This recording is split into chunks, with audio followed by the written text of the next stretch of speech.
Olá, galerinha do 7º ano, bom dia! Vamos iniciar o nosso estudo de hoje e o nosso tema é a importância do reino fungi. Vamos lá então? Os fungos, como nós já estudamos na aula anterior, podem ser microscópicos ou pluricelulares, são organismos heterótrofos, ou seja, não fabricam seu próprio alimento. Eles dependem da ingestão de matéria orgânica viva ou morta para sobreviver. As espécies que se alimentam de matéria orgânica morta possuem um papel importante na decomposição de animais e vegetais e são chamadas de saprófagas, ou seja, são seres que atuam na decomposição de outros organismos. Vamos falar então sobre a decomposição da matéria orgânica. Essa é a principal importância biológica dos fungos, porque eles reciclam a matéria orgânica e devolvem os nutrientes para os ciclos biológicos. Então, tudo o que estaria sobrando na natureza, os fungos se alimentam dessas sobras, que seriam a matéria orgânica morta, e devolvem esses nutrientes aos ciclos biológicos novamente, transformando todos os nutrientes que estariam sendo perdidos a partir da matéria orgânica morta. Os fungos também fazem associação com outros organismos. Não podemos confundir a associação com o parasitismo, porque também tem fungos que são parasitas. Nesse caso, nós estamos falando da associação mutualística, também chamada de mutualismo, aonde os fungos se associam positivamente com outros seres. Os líquens são a associação entre fungos e algas. Vamos conhecer um pouco mais sobre os líquens?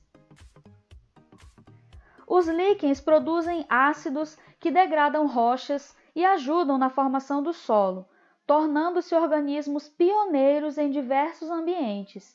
Então, os líquens, para quem nunca viu, são essas manchas esbranquiçadas no caule das árvores, pode aparecer também em rochas, né? E eles vão estar fazendo a decomposição ali, a degradação, às vezes de substâncias difíceis, como por exemplo as rochas. Quando a associação é com uma cianobactéria, os líquens são fixadores de nitrogênio, sendo importantes fontes de nitrogênio para o solo. Então, a maioria das plantas necessitam de nitrogênio para sua sobrevivência, para o desenvolvimento das suas funções. E quem disponibiliza esse nitrogênio para o solo são, na maioria dos casos, os líquens. Também há bactérias que fazem esse processo, mas os líquens são importantes em disponibilizar o nitrogênio para o solo.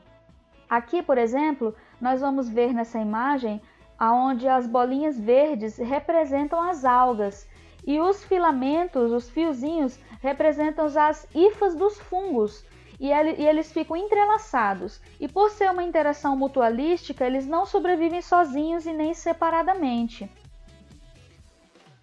Os líquens são extremamente sensíveis à poluição, por isso são bioindicadores de poluição, o que significa que eles indicam locais que têm muita poluição, podendo indicar a quantidade do ar e até a quantidade de metais pesados em áreas industriais. Então, se chega em uma região e encontra muitos líquens ali, então significa que aquela região ela não está tão poluída quanto se investigue, né? E aí o que acontece? Se você chega numa região e não tem a presença de determinados líquens, significa que aquela região está com alto grau de poluição. Então, a presença dessa espécie indica a poluição ou não.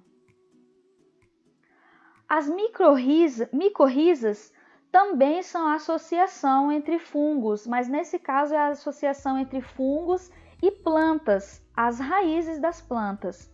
Então, os fungos eles associam-se às raízes das plantas e auxiliam na absorção de água e sais minerais do solo, principalmente fósforo e nitrogênio, que nós acabamos de ver também que no caso dos líquens.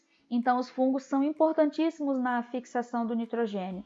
Desse modo, as plantas podem absorver mais água e adaptar-se a climas mais secos.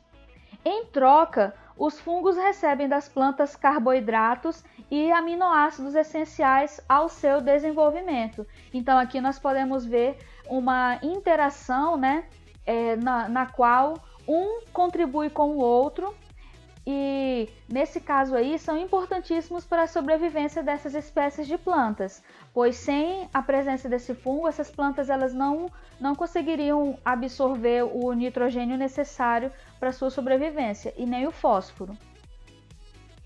Fungos na alimentação. Os fungos na alimentação, eles podem ser variados, né? Para várias espécies eles servem de alimento, inclusive para os seres humanos. Em exemplo, na dieta humana nós temos o shiitake, o champignon, o shimeji, que são muito apreciados na culinária. Os fungos e os antibióticos. Os fungos produzem diversas substâncias defensivas, que utilizam como marcadores de território e como meio de defesa dos seus recursos alimentares. Essas substâncias, esses venenos, toxinas ou antibióticos, têm implicações muito importantes para o homem.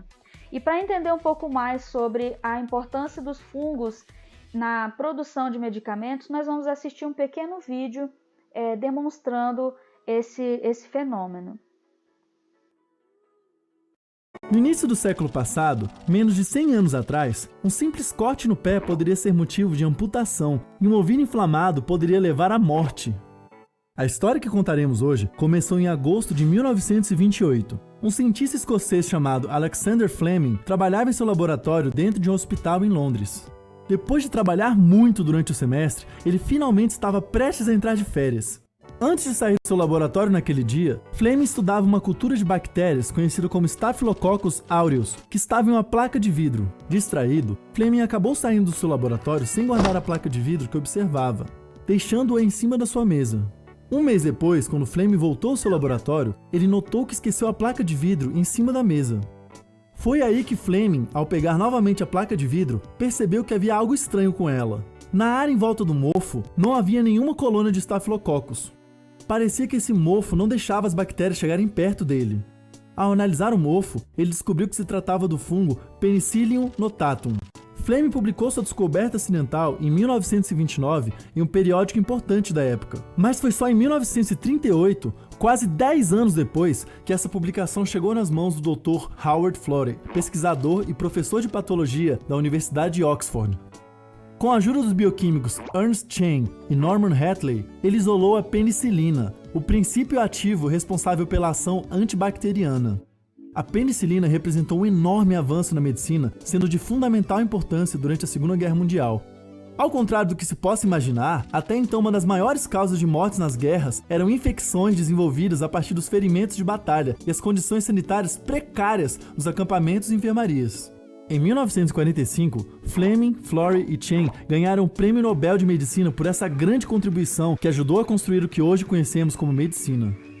Você já deve ter ouvido falar de meningite, tuberculose, pneumonia ou faringite. Essas são algumas entre muitas outras doenças que podem ser causadas por bactérias, e até metade do século passado nós não tínhamos nenhuma ideia de como matar essas bactérias. Esse grupo de cientistas abriu caminho para o uso medicinal da penicilina e assim revolucionou a medicina da sua época, salvando a vida de milhares de pessoas nos anos posteriores.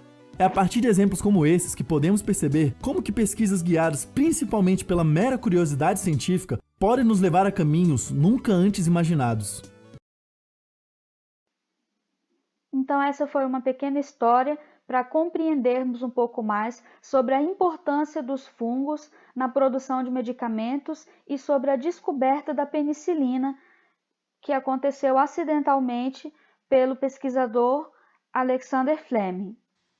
Vamos para a nossa atividade então. Nossa atividade dessa semana é: responda essas duas questões, pode ser no caderno, pode ser na plataforma do eClass e pode ser também no blog. E as perguntas são: qual a importância biológica dos fungos? 2. Qual a importância dos fungos para os seres humanos? Você vai dar uma pesquisada a partir disso que nós acabamos de estudar e vai estar respondendo essas duas perguntas. Estou aguardando a sua atividade. Nossa aula está chegando ao fim. Até semana que vem. Tchau, tchau, pessoal!